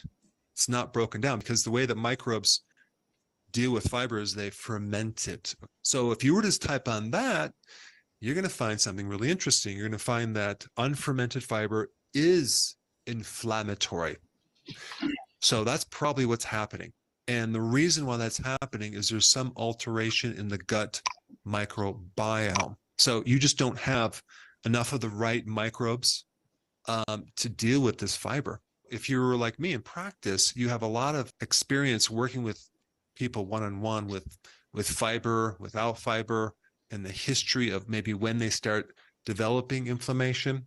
And there's always a time frame in their life that all of a sudden they can't digest this, or all of a sudden they starting having inflammation. And so it's really important to do a history on what that person consumed before that, whether they developed an allergy as a child or late in life. For me, I can get away with eating anything until I was in my 20s. So if you start asking questions about someone's past, about what they ate and what would alter the microbes, you get some really interesting information. We know antibiotics destroy your microbes, right? Like 80% of microbes, they die off. So people who have had a lot of antibiotics have a lot of gut inflammation. They have more autoimmune, they have more allergies. And also what an infant is fed. Had they had breast milk, which is loaded with probiotics from birth and a lot of other things to build the immune system. So I think a lot of these inflammatory problems start early on as a child. And if we look at what kids eat, it's a lot of ultra processed foods, AKA junk foods. Could this be the source of that? We have salt. We don't have a lot of fiber. We have sugar. We have different forms of sugar. We have different forms of flour. We have different oils. Maybe it's a combination of all these right here, right? And it's so funny that they call it ultra-processed food, because it doesn't even resemble food. But before I go any further, I want to share something about ultra-processed food companies. This is a little short story, but I wanted to tell you a little bit about the tobacco industry. These companies got to a point where there was just too much mounting evidence that proves that smoking is bad for you. In December 1953, the CEOs from 5 tobacco companies met together at a hotel, and they came up with a strategy to counter this. They formed the Tobacco Industry Research Committee to control the science, and they focused on creating doubt. They said as long as doubt and controversy prevailed, the industry could fight off regulations, because it is the best means of competing with a body of facts that exist in the general public. It is also the means of establishing a controversy. But what's even more interesting, between 1988 and 2001, certain tobacco companies owned Kraft, General Foods, and Nabisco. So apparently a lot of the ultra-processed food companies adopted some of these tactics as well. I mean, if you even look at the time frame between the 80s and now, I mean, obesity has tripled. Kids are developing diabetes. There's conflict of interest with the scientific academies and advisory committees that form our food pyramid. There was an investigation in 2002 into the dietitian organization, and found that they were investing in stocks in Nestle, Pepsi Cola, Johnson & Johnson. So there's a lot of conflict of interest. But the ultra-processed food companies have created a lot of doubt and uncertainty into the public. They blame the individual, not the food. They attack the scientists who speak out. They emphasize and promote physical activity over the diet. They deny the existence of harmful foods, saying there's no bad food, it's just bad choices. And they have an endless call for we need more research because it's inconclusive. So in other words, there's a lot of corruption in this area of ultra-processed food. And one thing that's very interesting about ultra-processed food is that there's a high level of glyphosate. It's in the corn, it's in the soy, it's in the cottonseed oil, canola oils. It's in the wheat products. It's sprayed on the wheat. Did you know that glyphosate is also classified and even patented as an antibiotic? Glyphosate inhibits lactobacillus and bifidobacteria, 2 main strains of gut bacteria. And out of all the antibiotics that humans have taken, because the widely promoted and sold glyphosate, this is the main antibiotic that's being put into our food. And very unfortunately, we've been put on an antibiotic without even knowing it. And so out of all the combinations of these ingredients, glyphosate is at the top of the list as far as of what it does to our microbiome. Now, in plants, what it does is it kills bacteria, okay, in soil, and then it allows the unfriendly bacteria to overgrow and kill the plant. In fact, in this one report that I read, if you spray glyphosate in the sterile soil where there's no bacteria, apparently it doesn't kill the plant. In other words, you have to strengthen the pathogens by getting rid of the defense mechanism so it can take over the plant. I wonder if this is happening to our guts right now, especially since autoimmune diseases and many allergies start at the gut. And if we've been on an antibiotic for all these years, what is that doing to our inflammation? So as soon as we create enough damage in the gut, now we can't handle the fiber. Why? Because the microbes aren't correct, and we're going to get unfermented fiber, and it's going to irritate us. And this is why people that go on a carnivore diet do much, much better. And then when you change a child's diet and get them off the ultra processed foods, right, they start having all sorts of positive outcomes. So the number one most inflammatory food on the planet is this right here, ultra processed foods, which is more than one, but it's a basic recipe of sugar, flour, and seed oils with glyphosate. All right, so now that you know the most inflammatory food, if you haven't seen my video on the most anti-inflammatory food, that's a very interesting one too. I'm going to put that right here. Check it out. There's one very powerful anti-inflammatory food that is going to surprise you. And I wish I knew about this a long time ago when I had my inflammation. I had a lot of gut inflammation. But you can apply this to any inflammation. This also applies to people with autoimmune diseases and anyone with a condition that is itis, which is inflammation of fill in the blank. Now, there is a huge connection and relationship between inflammation in your joints and inflammation in the gut. Many joint inflammatory processes, being many autoimmune diseases, originate in the gut. And I'm going to go through the foods that you should avoid first, okay? And then I'm going to tell you what you should be eating. But the foods that create the most inflammation would be related to something like gluten, which actually is in grains. Most of the grains create inflammation in your gut.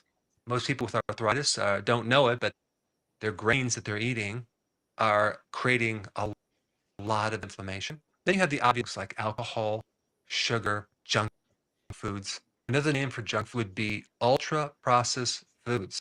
Did you realize that 83% of all the calories in the grocery store are ultra processed foods? And our digestive system is so messed up. Now, we also have corn. Okay, corn is very inflammatory. It's usually in some type of processed, refined corn product or high fructose corn syrup.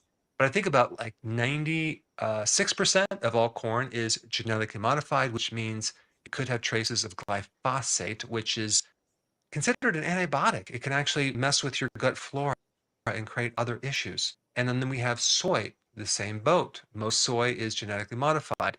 And soy and corn have lectins, which also irritate your, which then can stir up the inflammation. And by the way, corn is not a vegetable, it's a grain, okay? And we eat corn in so many different things, corn chips, tortillas. It's in a lot of foods, especially at the grocery store. And it's not in a whole form, it's in some type of refined form. There's one simple sugar hack anyone can do to balance gluten levels almost overnight. Did you know that type 2 diabetes?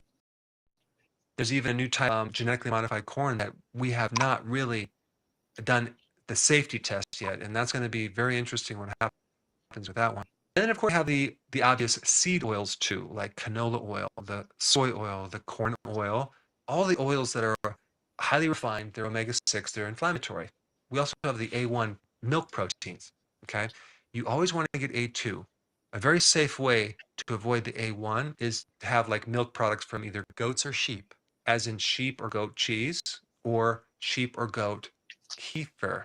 Both of those products are fermented and they have additional benefits. and both of them are the A2 type protein. But I will say that a lot of people have casein allergies, and that is the problem. But then again, they also might have a lactose, milk sugar intolerance. Okay, and that creates another issue. The same thing with gluten. You don't necessarily have to have an allergy. It could just be a gluten intolerance.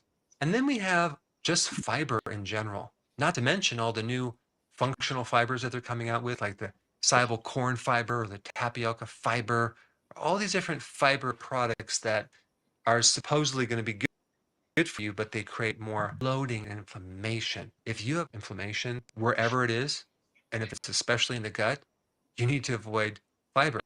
And that includes all fiber, and especially the so-called healthy, like plant proteins and beans and legumes and even vegetables. That's going to actually irritate your colon. You should probably do carnivore for a while and you'll probably feel a lot better. But I just listed all of the foods that greatly contribute to inflammation. So now let's talk about the most important food to get rid of your inflammation. This food has a very high level of glutamine. In fact, if you look at all the foods out there with the highest level of glutamine, it would be this food. But let me just explain what glutamine is. It's an amino acid for your colon cells, which is a single layer of cells that line the inside of your colon. This forms the barrier to your immune system deeper inside. But your intestinal cells are very hungry for glutamine. In fact, out of all the glutamine, they hog like 30% of it, okay, for themselves. Glutamine is very important in producing ATP, energy. Glutamine fuels the intestinal layer of the cells as well as the mucosal layer where all the good bacteria hang out. And glutamine supports tight junctions. You see, I originally talked about this gut being a source of inflammation, but I didn't describe exactly what's occurring. What's occurring is leaky gut, which is intestinal hyperpermeability. You basically have holes in this single layer cell that goes right in, and large molecules of food that are not broken down can get through there, and then your immune system tags them as a foreign entity to be destroyed. And that's when you start developing antibodies and allergies against foods. So this problem really is a bypass of normal immigration. It doesn't get the normal stamp of approval through the immune system, and it gets through and it creates a lot of problems for you. So all of those bad foods I talked about kind of put a hole through your intestine. And glutamine is the solution for that. But now the question is, what food has the most glutamine? And the answer is meat, specifically beef, the thing that they're trying to get rid of right now. They're trying to get rid of cows because of just some ridiculous reason, but beef gives you a super healing protein, glutamine, that can greatly support your gut and other types of inflammatory conditions, whether you have an autoimmune or some other type of non-autoimmune joint problem or whatever. Now, you can actually take glutamine as well, but beef is the best anti-inflammatory food that you can possibly eat. In fact, before the ketogenic diet, when I was eating all those carbs, and when I switched over to beef, oh my goodness, did I feel better. It was incredible. I no longer had bloat. It was really weird because I thought that you needed fiber to kind of push things through. Little did I know that beef really calmed the fire down in my gut, and a lot of inflammatory conditions went away. I had arthritis so bad in my hands and my spine, I had no idea it was connected to my diet and primarily all the carbs and grains I was consuming. You just have to try it. Let's say that you're a vegan and you want to know what is the best vegan source of glutamine. Ready for this? Cabbage. That's right, especially red cabbage, but all cabbage is loaded with glutamine. So those are the two foods that have the most glutamine if you were to look at like just the spectrum of a meat and a vegetable. And this is also what I talk about in other videos, using like cabbage for gastritis or an ulcer or any type of GI inflammatory condition. You can't really do a lot of other vegetables and fiber, but that's the one that most people can deal with, especially if you do it in a fermented form, the sauerkraut, because that way you get all this glutamine from the vegetable, but you get the microbes as well. Now, there are other things that are loaded with glutamine as well. You have cheese from either a sheep or a goat, or the kefir, like I mentioned. You also have eggs and fish, and especially bone broth, okay? that's loaded with glutamine. So now I kind of simplified how to heal your inflammation and gave you the things that you need to avoid to really turn this thing around. I'm telling you, if you have inflammation, I don't care what kind, you should start eating these foods. I would start basically eating beef and cabbage and just watch what happens to your inflammation. I think you'll be quite surprised. Now, because of the censoring and the suppressing of the algorithms on YouTube, it's becoming more difficult to find my content. And there's a lot of content that I cannot put on YouTube, unfortunately. So to make sure you have full access of all my information, go to drberg.com and subscribe to my newsletter by clicking the link down below in the description. I will see you on the other side. Now, if you have not seen my video,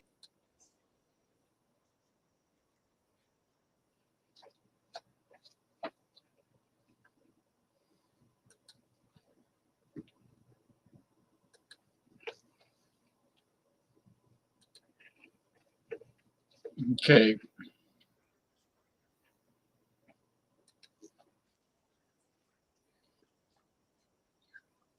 This is the last holistic health video for this week's show.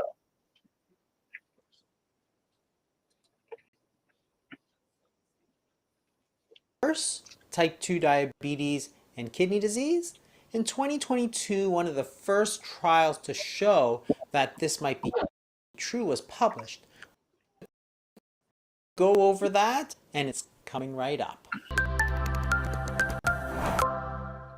Diabetic kidney disease is the most common form of progressive kidney disease in the United States.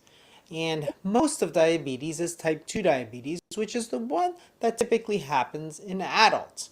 And it progresses through a very stereotyped number of stages.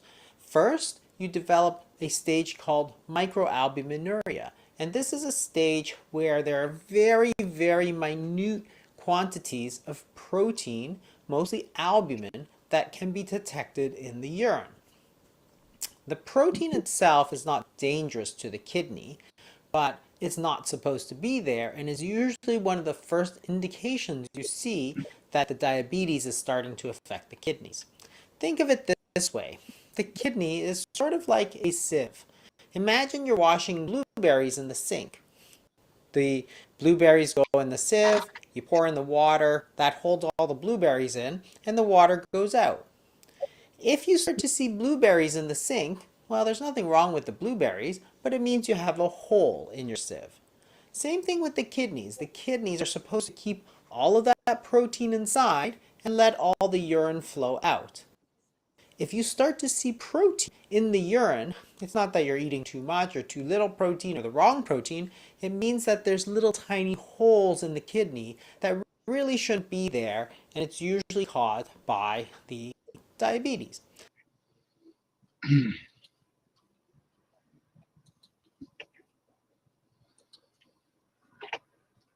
I just want to stop and say good morning, welcome, and good morning to Masumi from southeastern Japan. It is Monday, late Monday morning in Japan, and I just want to say good morning to Masumi. This is the last video for the show, and I will be closing the show after this health video.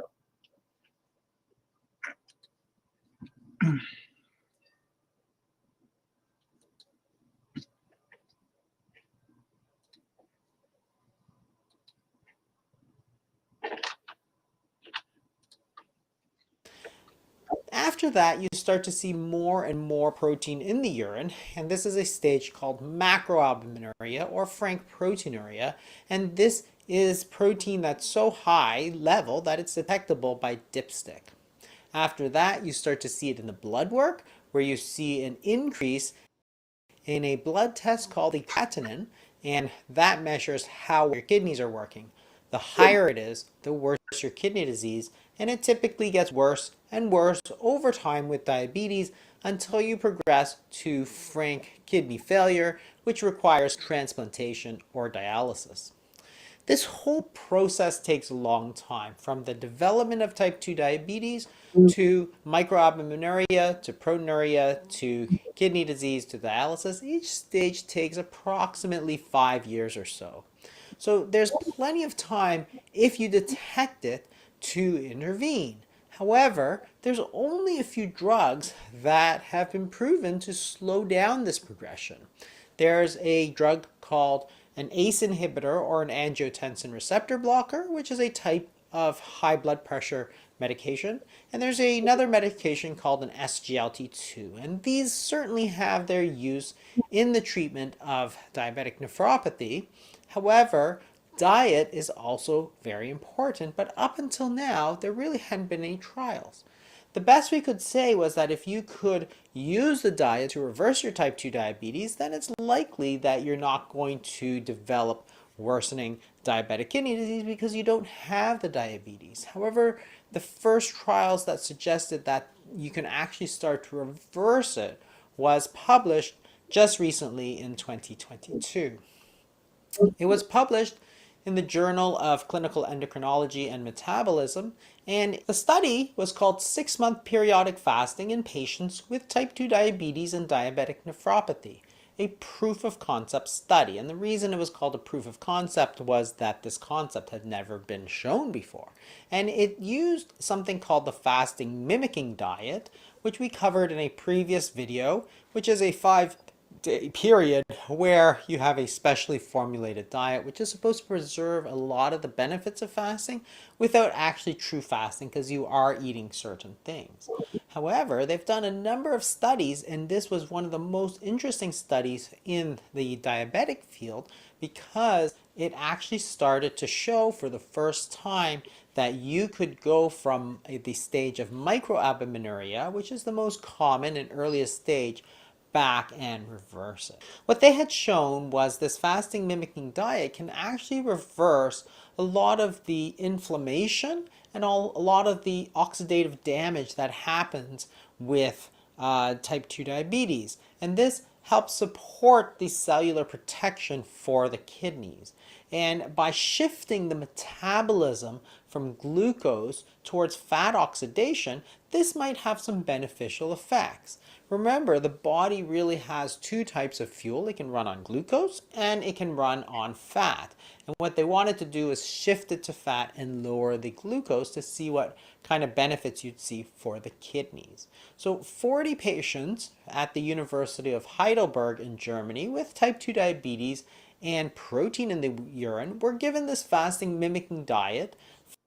If you're over 40 and concerned with clogged arteries and notice chest pains near the heart area, I need you to hold your breath for 60 seconds starting now.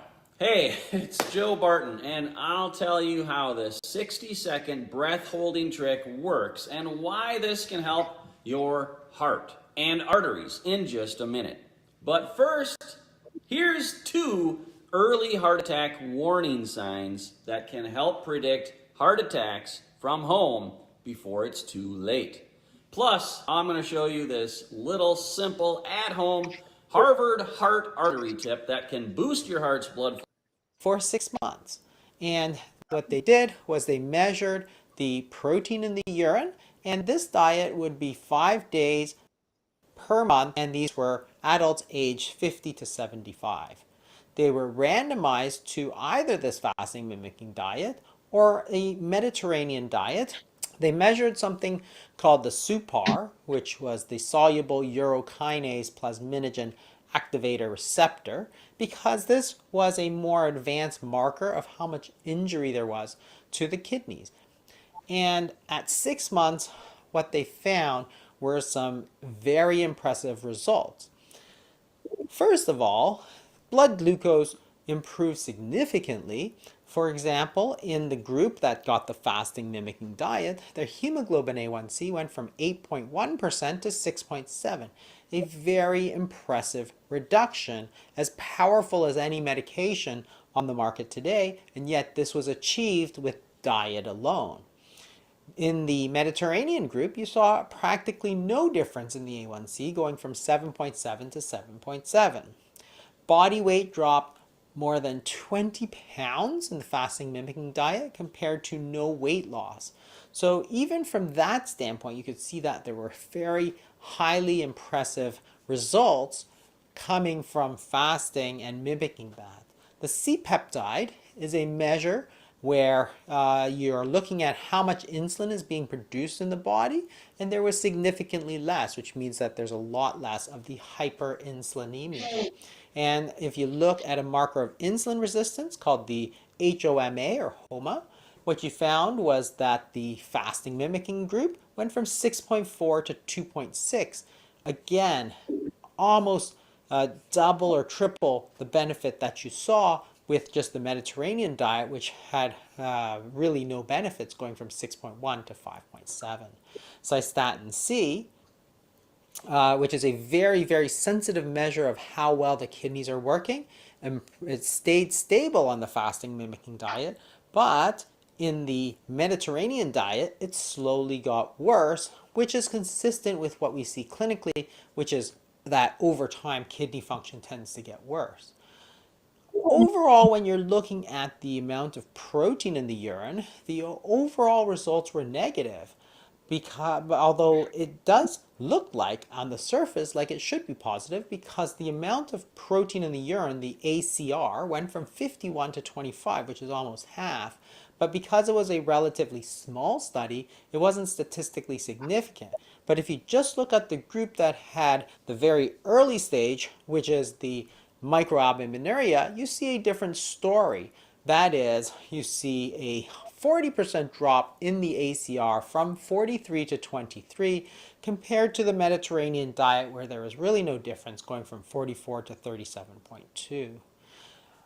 Importantly, there was really very few side effects. There was no significant episodes of low or high blood sugars, and there was no episodes of low blood pressure. People seem to tolerate it just fine.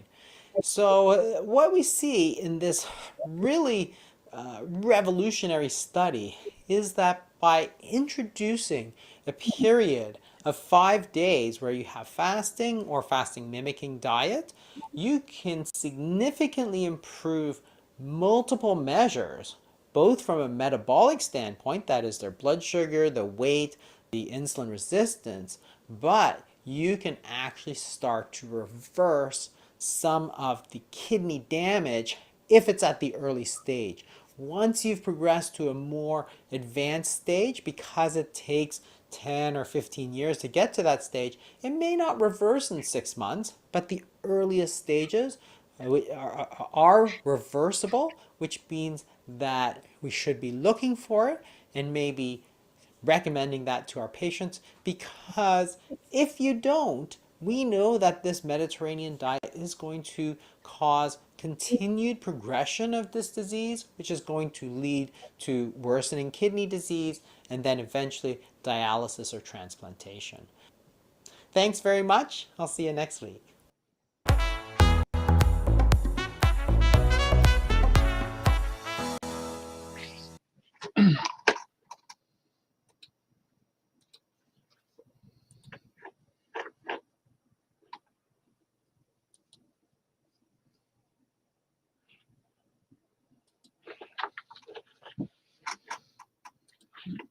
Okay. Okay, thank you everyone for joining me for Holistic Health Talk. That wraps it up for this week. Have a pleasant and healthy and safe upcoming week. I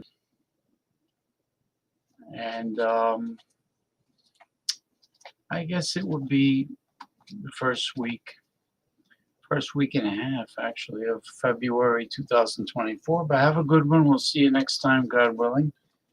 And I'll be here starting the show with the Commodore, Jeff Zambello, for the first hour, followed by some holistic health information, valuable information, and tips. So take care, everyone. It's great having you. It's great being here.